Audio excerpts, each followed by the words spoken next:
Segunda posibilidad. La segunda posibilidad, como hemos dicho, es que las excepciones no hereden de runtime exception, sino que hereden de exception. Son más difíciles de tratar. Fijaros, la principal diferencia lo voy a hacer sobre este mismo ejemplo. Es decir, que voy a quitar este ejemplo y encima voy a poner la misma excepción, pero que en vez de heredar de runtime exception va a heredar de exception, para que veáis las diferencias de tratamiento entre unas y otras. Entonces, como he dicho antes, lo único que nosotros teníamos que hacer es decir que excepción círculo radio negativo no extiende a runtime exception, sino que extiende solamente a exception. Es decir, que he cambiado la superclase de la que hereda la excepción círculo de radio negativo. Si con ese cambio yo le doy a salvar, fijaros que aparece un error de compilación en círculo IMPL. Vámonos allí a ver qué nos dice. Fijaros que si nos ponemos aquí, me dice algo así como excepción no tratada o no manejada. ¿Cuál es el problema de las excepciones que heredan de exception y no de runtime exception? Bueno, pues el principal problema es que deben de ser declaradas. Es decir, que la asignatura de los métodos que puedan lanzar la excepción tiene que venir dicho, atención, este método puede lanzar una excepción.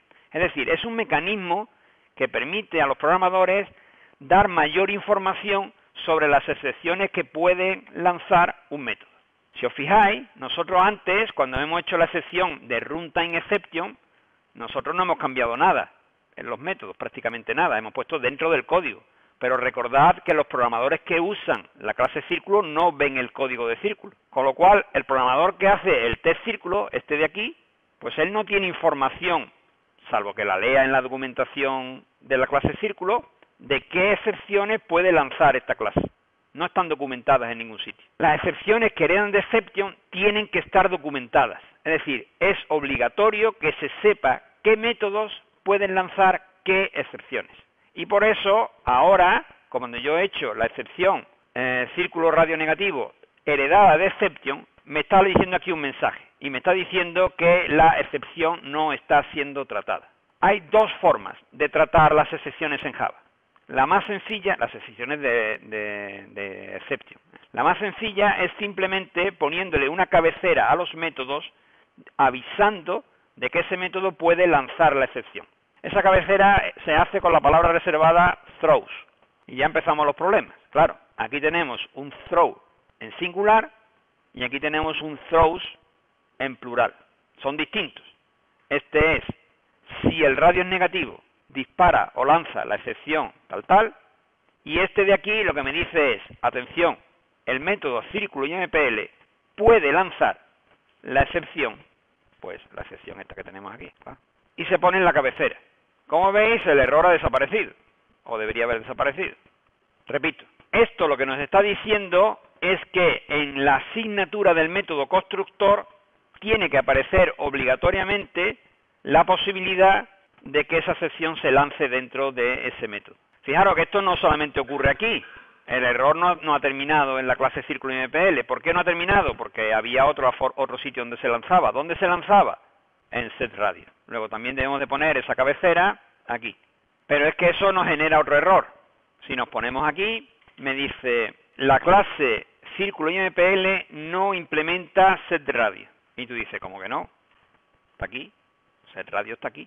¿Cómo me están diciendo que no la implementa? La diferencia está en que efectivamente nosotros tenemos aquí un setRadio en la interfaz y tenemos un setRadio en la clase. ¿Cuál es el problema? Pues que este setRadio no es el mismo que el otro. ¿Por qué? Porque este lanza una excepción, o puede lanzar una excepción, mientras que el que está aquí no lo dice. Solución, que la lance. Esto nos arrastra a otro error. ¿Qué nos dice? Que no entiende la excepción. ¿Por qué no entiende la excepción? Porque están en otro paquete. Ponemos importar el paquete. El lanzamiento de la excepción es esto, y esto no lo hemos cambiado. Eso es exactamente igual, herede de runtime o herede de exception. Es en singular. La diferencia está en que si la excepción hereda de exception, tiene que avisarse en la cabecera del método, en la asignatura que se llama. Y se avisa poniendo throws. Entonces, cuando yo pongo en la asignatura del método que lanza la excepción, no solamente lo tengo que poner en la clase, sino que también tengo que ponerlo en la interfaz.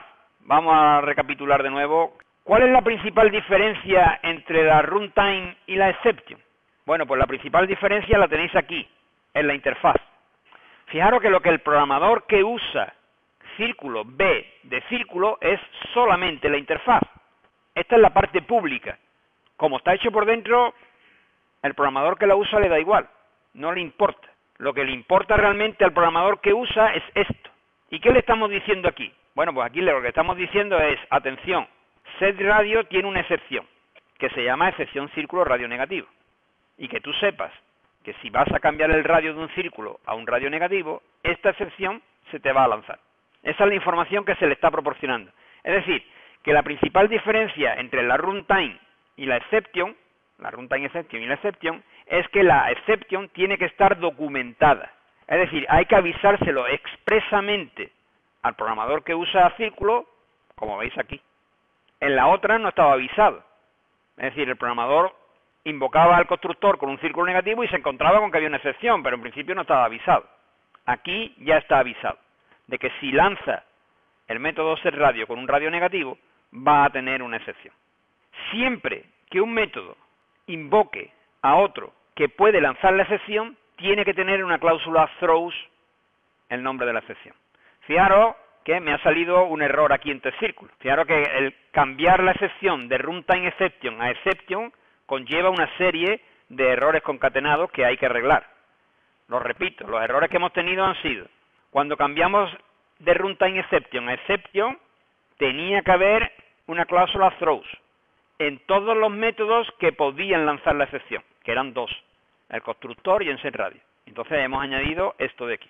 Esto de aquí nos ha obligado a que en la interfaz también lo pongamos, que era otro error que venía en cadena. Como la excepción tiene que lanzarse en la interfaz, hemos tenido que importar el paquete donde estaban las excepciones. Bueno, pues todos estos errores ya están arreglados, pero aún así aparece otro error aquí.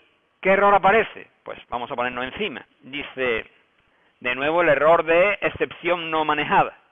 ¿Qué significa excepción no manejada? Pues de nuevo que no hemos puesto en el programa principal, que es el único método que tenemos aquí, que se puede lanzar o avisar que se puede lanzar la excepción, círculo radio negativo. Por tanto, cuando nosotros tenemos una excepción de runtime exception es mucho más sencillo. Simplemente se construye y se pone el through new y cuando se produce se lanza. Cuando tenemos una excepción que hereda de exception, hay que poner el throws en todos los métodos que invocan a métodos que pueden lanzar la excepción. Así que es algo que se propaga, las excepciones se propagan. Entonces, círculo y MPL puede lanzar la excepción. ¿Y qué es lo que nosotros hacemos aquí? Pues estamos avisando de que efectivamente main invoca a métodos que pueden lanzar la excepción. Simplemente eso. Recapitulamos. Tenemos dos tipos de excepciones, las de exception y las de runtime exception. Las de runtime exception son muy sencillas. Simplemente se pone throw new y el constructor. En el constructor lo único que ponemos es super y un mensaje. Segundo tipo de excepciones, las de exception. Son más difíciles de manejar. ¿Por qué son más difíciles de manejar? Porque exigen más disciplina. ¿Qué disciplina exigen? Pues exigen al programador la disciplina de que siempre que un método pueda lanzar esa excepción, lo documente. ¿Cómo se documenta? Pues se documenta poniendo en la asignatura, en la cabecera de los métodos, la palabra throws y el nombre de la excepción. Eso tiene que aparecer tanto en la clase como en la interfaz. En todos los métodos que puedan lanzar esa excepción, tiene que aparecer throws, el nombre de la excepción. De forma que queda documentado que ese método puede lanzar una excepción. Esa es la primera parte. Segunda parte, tratamiento de excepciones. Si la excepción es de runtime exception, no hay nada que hacer. Simplemente se invoca el método y si se produce la excepción, pues sale el mensaje de error. Sencillo. Segunda posibilidad, si es de exception, pues hay que propagarlas. Es decir, cada método que puede lanzar la excepción simplemente avisa y lo lanza hacia arriba. Se va propagando hacia arriba, en este caso la hemos propagado hasta que llega al último sitio donde podemos, que es al programa principal. Cuando se lanza ya en el programa principal, pues sencillamente aparece el error y punto. Es decir, hasta ese momento las dos excepciones se tratan igual. Aparece el error y el programa termina.